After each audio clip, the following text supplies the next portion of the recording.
ಪ್ರಭಾವಿ ರಾಜಕಾರಣಿ ತತ್ವಜ್ಞಾನವನ್ನು ಮಾತಾಡಲಿಕ್ಕೆ ಶುರು ಮಾಡ್ತಾರೆ ಅಂದರೆ ಬುಡ ಅಲಗಾಡ್ತಾ ಇದೆ ಅಂತ ಅರ್ಥ. ಮಾನ್ಯ ಸಿದ್ದರಾಮಯ್ಯನವರು ಜಗ್ಗಲ್ಲ ಬಗ್ಗಲ್ಲ ಅಂತ ಇದ್ದವರು ಆತ್ಮಸಾಕ್ಷಿಯ ಬಗ್ಗೆ ಮಾತನಾಡ್ತಿದ್ದಾರೆ ಅಂದರೆ ಅವರ ಕುರ್ಚಿ ಅಲಗಾಡ್ತಾ ಇದೆ ಅನ್ನೋದನ್ನು ಅದು ತೋರಿಸ್ಕೊಡತ್ತೆ. ಈ ಸಂದರ್ಭದಲ್ಲಿ ರಾಜ್ಯದಲ್ಲಿ ಅಭಿವೃದ್ಧಿಯ ಬಗ್ಗೆ ಒತ್ತು ಕೊಡಬೇಕಾಗಿದ್ದಂತಹ ಸಚಿವರುಗಳು ತಮ್ಮ ಲೀಡರ್ ರನ್ ಪ್ರೋಗ್ರಾಮ್ ಅನ್ನು ಇಟ್ಕೊಂಡಿದ್ದಾರೆ.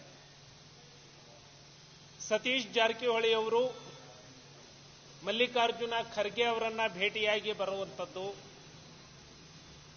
ಎಂ.ಬಿ. ಪಾಟೀಲ್ ಅವರು, ಡಾಕ್ಟರ್ ಪರಮೇಶ್ವರ್ ಅವರು,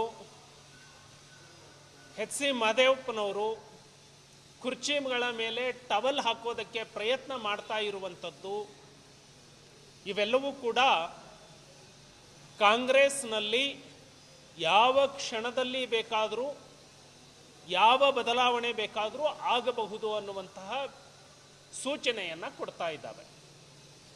ಆದರೆ ಈ ರಾಜ್ಯದ ಜನತೆಯ ದುರದೃಷ್ಟ, ಅಭಿವೃದ್ಧಿ ಸಂಪೂರ್ಣವಾಗಿ ನೆಲ ಕಚ್ಚಿ ಹೋಗಿದೆ. ಸಚಿವರು ತಮ್ಮ ತಮ್ಮ ಆಕಾಂಕ್ಷೆಗಳನ್ನು ವ್ಯಕ್ತಪಡಿಸೋದ್ರಲ್ಲಿನೇ, ಅದಕ್ಕೆ ಒಳಸಂಚನ್ನು ರೂಪಿಸೋದ್ರಲ್ಲೇ ಅವರು ಬ್ಯುಸಿಯಾಗಿದ್ದಾರೆ ಬಿಟ್ಟರೆ ರಾಜ್ಯದಲ್ಲಿ ಯಾವುದೇ ರೀತಿಯ ಅಭಿವೃದ್ಧಿ ಕೆಲಸಗಳು ಆಗ್ತಾ ಇಲ್ಲ. ಕರ್ನಾಟಕದಲ್ಲಿ ಎಲ್ಲ ಗ್ರಾಮ ಪಂಚಾಯಿತಿ ಅಭಿವೃದ್ಧಿ ಅಧಿಕಾರಿಗಳು ಗ್ರಾಮ ಪಂಚಾಯಿತಿಯನ್ನು ಲಾಕ್ ಮಾಡಿ ರಾಜ್ಯದಲ್ಲಿ ಫ್ರೀಡಂ ಪಾರ್ಕ್ನಲ್ಲಿ ಪ್ರತಿಭಟನೆ ಕೂತಿದ್ದಾರೆ. ಎಲ್ಲರಿಗೂ ವೇದಾಂತವನ್ನು ಹೇಳುವಂತಹ ಪ್ರಿಯಾಂಕ್ ಖರ್ಗೆ ತಮ್ಮ ಇಲಾಖೆಯನ್ನು ನಿರ್ವಹಣೆ ಮಾಡುವಲ್ಲಿ ಸಂಪೂರ್ಣವಾಗಿ ಸೋತೋಗಿದ್ದಾರೆ.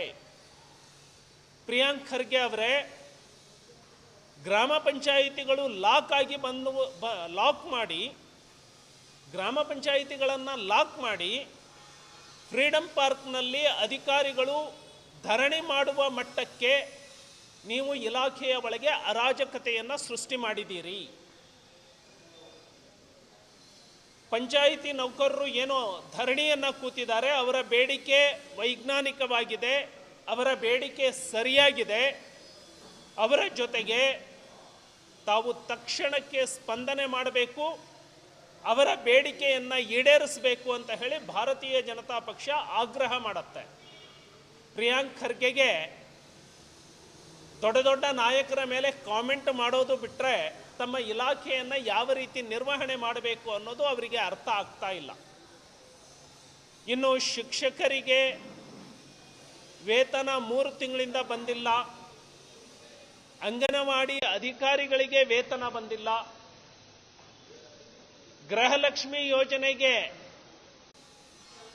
ಗೃಹಲಕ್ಷ್ಮಿಗೆ ಏನು ಕಾಯಕಲ್ಪವನ್ನು ಕೊಡಬೇಕಾಗಿತ್ತೋ ಆ ಲಕ್ಷ್ಮಿಗೆ ಗ್ರಹ ಹಿಡದಂತೆ ಇದೆ. ಪತ್ರಕರ್ತರು, ಮಾಧ್ಯಮದವರು ಯಾವಾಗ ಕೇಳಿದ್ರು ಇವತ್ತು ನಾಳಿದ್ರಲ್ಲಿ ಬಿಡುಗಡೆ ಮಾಡ್ತೀನಿ ಅಂತ ಹೇಳ್ತಾನೆ ದಿನಗಳನ್ನು ದೂಡ್ತಾ ಇದ್ದಾರೆ. ಸೊ ಗೃಹಲಕ್ಷ್ಮಿಯ ಗ್ರಹವನ್ನು ಬಿಡಿಸಬೇಕು ಅಂತ ಹೇಳಿ ಬೆಳಗಾವಿಯ ಲಕ್ಷ್ಮಿಗೆ ನಾವು ವಿನಂತಿಯನ್ನು ಮಾಡ್ತೇವೆ. ಸೊ ಸಚಿವರುಗಳು ಮುಖ್ಯಮಂತ್ರಿ ಕುರ್ಚಿಗೆ ಟವಲ್ ಹಾಕೋದು, ಮೇಲೆ ಹೈಕಮಾಂಡನ್ನು ಭೇಟಿಯಾಗೋದನ್ನು ಬಿಟ್ಟು ರಾಜ್ಯ ಜಿಲ್ಲೆಗಳ ಪ್ರವಾಸವನ್ನು ಮಾಡಲಿ, ಅಭಿವೃದ್ಧಿಯ ಕಡೆಗೆ ಒತ್ತನ್ನು ಕೊಡಲಿ, ಮುಷ್ಕರ ನಿರತವಾಗಿರುವಂತಹ ಎಲ್ಲ ಅಧಿಕಾರಿಗಳನ್ನು ಬೇಡಿಕೆಯನ್ನು ಈಡೇರಿಸಿ ಜನಪರವಾಗಿ ಕೆಲಸ ಮಾಡುವಂತಹ ವಾತಾವರಣವನ್ನು ನಿರ್ಮಾಣ ಮಾಡಲಿ. ಆದರೆ ಈಗ ಯಾರ್ದೋ ಮದುವೆಯಲ್ಲಿ ಉಂಡವನೇ ಜಾಣ ಅನ್ನುವಂತಹ ಸ್ಥಿತಿ ರಾಜ್ಯದಲ್ಲಿ ಕಾಂಗ್ರೆಸ್ ನಿರ್ಮಾಣ ಮಾಡಿದೆ. ಧನ್ಯವಾದ. ಪ್ರಭಾವಿ ರಾಜಕಾರಣಿ ತತ್ವಜ್ಞಾನವನ್ನು ಮಾತಾಡಲಿಕ್ಕೆ ಶುರು ಮಾಡ್ತಾರೆ ಅಂದರೆ ಬುಡ ಅಲಗಾಡ್ತಾ ಇದೆ ಅಂತ ಅರ್ಥ. ಮಾನ್ಯ ಸಿದ್ದರಾಮಯ್ಯನವರು ಜಗ್ಗಲ್ಲ ಬಗ್ಗಲ್ಲ ಅಂತ ಇದ್ದವರು ಆತ್ಮಸಾಕ್ಷಿಯ ಬಗ್ಗೆ ಮಾತನಾಡ್ತಿದ್ದಾರೆ ಅಂದರೆ ಅವರ ಕುರ್ಚಿ ಅಲಗಾಡ್ತಾ ಇದೆ ಅನ್ನೋದನ್ನು ಅದು ತೋರಿಸ್ಕೊಡತ್ತೆ. ಈ ಸಂದರ್ಭದಲ್ಲಿ ರಾಜ್ಯದಲ್ಲಿ ಅಭಿವೃದ್ಧಿಯ ಬಗ್ಗೆ ಒತ್ತು ಕೊಡಬೇಕಾಗಿದ್ದಂತಹ ಸಚಿವರುಗಳು ತಮ್ಮ ಲೀಡರ್ ರನ್ ಪ್ರೋಗ್ರಾಮ್ ಅನ್ನು ಇಟ್ಕೊಂಡಿದ್ದಾರೆ. ಸತೀಶ್ ಜಾರಕಿಹೊಳಿ ಅವರು ಮಲ್ಲಿಕಾರ್ಜುನ ಖರ್ಗೆ ಅವರನ್ನ ಭೇಟಿಯಾಗಿ ಬರುವಂಥದ್ದು, ಎಂ.ಬಿ. ಪಾಟೀಲ್ ಅವರು, ಡಾಕ್ಟರ್ ಪರಮೇಶ್ವರ್ ಅವರು, ಎಚ್.ಸಿ. ಮಹದೇವಪ್ಪನವರು ಕುರ್ಚಿಗಳ ಮೇಲೆ ಟವಲ್ ಹಾಕೋದಕ್ಕೆ ಪ್ರಯತ್ನ ಮಾಡ್ತಾ ಇರುವಂಥದ್ದು, ಇವೆಲ್ಲವೂ ಕೂಡ ಕಾಂಗ್ರೆಸ್ನಲ್ಲಿ ಯಾವ ಕ್ಷಣದಲ್ಲಿ ಬೇಕಾದರೂ ಯಾವ ಬದಲಾವಣೆ ಬೇಕಾದರೂ ಆಗಬಹುದು ಅನ್ನುವಂತಹ ಸೂಚನೆಯನ್ನು ಕೊಡ್ತಾ ಇದ್ದಾವೆ. ಆದರೆ ಈ ರಾಜ್ಯದ ಜನತೆಯ ದುರದೃಷ್ಟ, ಅಭಿವೃದ್ಧಿ ಸಂಪೂರ್ಣವಾಗಿ ನೆಲ ಕಚ್ಚಿ ಹೋಗಿದೆ. ಸಚಿವರು ತಮ್ಮ ತಮ್ಮ ಆಕಾಂಕ್ಷೆಗಳನ್ನು ವ್ಯಕ್ತಪಡಿಸೋದ್ರಲ್ಲಿನೇ, ಅದಕ್ಕೆ ಒಳಸಂಚನ್ನು ರೂಪಿಸೋದ್ರಲ್ಲೇ ಅವರು ಬ್ಯುಸಿಯಾಗಿದ್ದಾರೆ ಬಿಟ್ಟರೆ ರಾಜ್ಯದಲ್ಲಿ ಯಾವುದೇ ರೀತಿಯ ಅಭಿವೃದ್ಧಿ ಕೆಲಸಗಳು ಆಗ್ತಾ ಇಲ್ಲ. ಕರ್ನಾಟಕದಲ್ಲಿ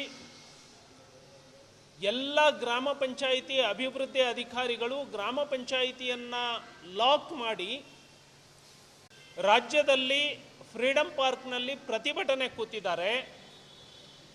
ಎಲ್ಲರಿಗೂ ವೇದಾಂತವನ್ನು ಹೇಳುವಂತಹ ಪ್ರಿಯಾಂಕ್ ಖರ್ಗೆ ತಮ್ಮ ಇಲಾಖೆಯನ್ನು ನಿರ್ವಹಣೆ ಮಾಡುವಲ್ಲಿ ಸಂಪೂರ್ಣವಾಗಿ ಸೋತೋಗಿದ್ದಾರೆ.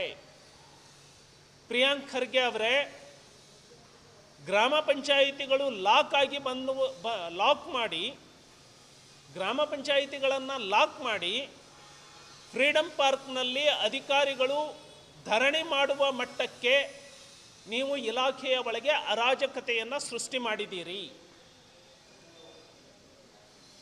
ಪಂಚಾಯಿತಿ ನೌಕರರು ಏನೋ ಧರಣಿಯನ್ನು ಕೂತಿದ್ದಾರೆ, ಅವರ ಬೇಡಿಕೆ ವೈಜ್ಞಾನಿಕವಾಗಿದೆ, ಅವರ ಬೇಡಿಕೆ ಸರಿಯಾಗಿದೆ. ಅವರ ಜೊತೆಗೆ ತಾವು ತಕ್ಷಣಕ್ಕೆ ಸ್ಪಂದನೆ ಮಾಡಬೇಕು, ಅವರ ಬೇಡಿಕೆಯನ್ನು ಈಡೇರಿಸಬೇಕು ಅಂತ ಹೇಳಿ ಭಾರತೀಯ ಜನತಾ ಪಕ್ಷ ಆಗ್ರಹ ಮಾಡುತ್ತೆ. ಪ್ರಿಯಾಂಕ್ ಖರ್ಗೆಗೆ ದೊಡ್ಡ ದೊಡ್ಡ ನಾಯಕರ ಮೇಲೆ ಕಾಮೆಂಟ್ ಮಾಡೋದು ಬಿಟ್ಟರೆ ತಮ್ಮ ಇಲಾಖೆಯನ್ನು ಯಾವ ರೀತಿ ನಿರ್ವಹಣೆ ಮಾಡಬೇಕು ಅನ್ನೋದು ಅವರಿಗೆ ಅರ್ಥ ಆಗ್ತಾ ಇಲ್ಲ. ಇನ್ನು ಶಿಕ್ಷಕರಿಗೆ ವೇತನ 3 ತಿಂಗಳಿಂದ ಬಂದಿಲ್ಲ, ಅಂಗನವಾಡಿ ಅಧಿಕಾರಿಗಳಿಗೆ ವೇತನ ಬಂದಿಲ್ಲ,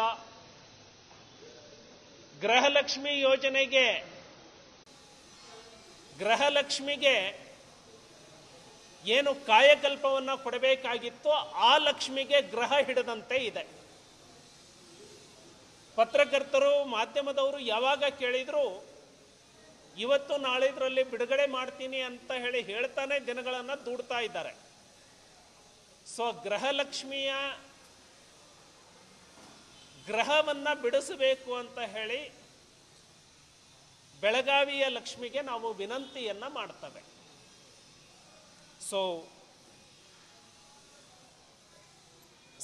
ಸಚಿವರುಗಳು ಮುಖ್ಯಮಂತ್ರಿ ಕುರ್ಚಿಗೆ ಟವಲ್ ಹಾಕೋದು, ಮೇಲೆ ಹೈಕಮಾಂಡನ್ನು ಭೇಟಿಯಾಗೋದನ್ನು ಬಿಟ್ಟು ರಾಜ್ಯ ಜಿಲ್ಲೆಗಳ ಪ್ರವಾಸವನ್ನು ಮಾಡಲಿ, ಅಭಿವೃದ್ಧಿಯ ಕಡೆಗೆ ಒತ್ತನ್ನು ಕೊಡಲಿ, ಮುಷ್ಕರ ನಿರತವಾಗಿರುವಂತಹ ಎಲ್ಲ ಅಧಿಕಾರಿಗಳನ್ನು ಬೇಡಿಕೆಯನ್ನು ಈಡೇರಿಸಿ ಜನಪರವಾಗಿ ಕೆಲಸ ಮಾಡುವಂತಹ ವಾತಾವರಣವನ್ನು ನಿರ್ಮಾಣ ಮಾಡಲಿ. ಆದರೆ ಈಗ ಯಾರ್ದೋ ಮದುವೆಯಲ್ಲಿ ಉಂಡವನೇ ಜಾಣ ಅನ್ನುವಂತಹ ಸ್ಥಿತಿ ರಾಜ್ಯದಲ್ಲಿ ಕಾಂಗ್ರೆಸ್ ನಿರ್ಮಾಣ ಮಾಡಿದೆ. ಧನ್ಯವಾದ.